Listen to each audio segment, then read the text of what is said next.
Yung mga karelis mga kabro, magandang umaga. Dito naman ako sa vlog ko. Update ko naman sa yung saging natin naman ko dito sa katapat din sa kalsada namin dito sa ibabaw. Yung lupain po natin natabaho ko doon sa yung, parang banghiligan ito.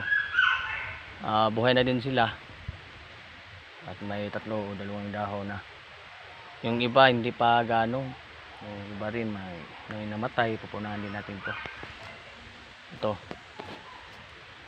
At hindi pa nalinisan kasi yung ulan, grabe, halos kada araw umulan at ang lakas pa.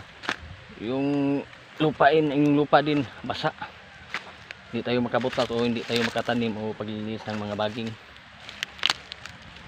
At yung maipil, yung batilis nabuhay na din kasi dahil sa ulan.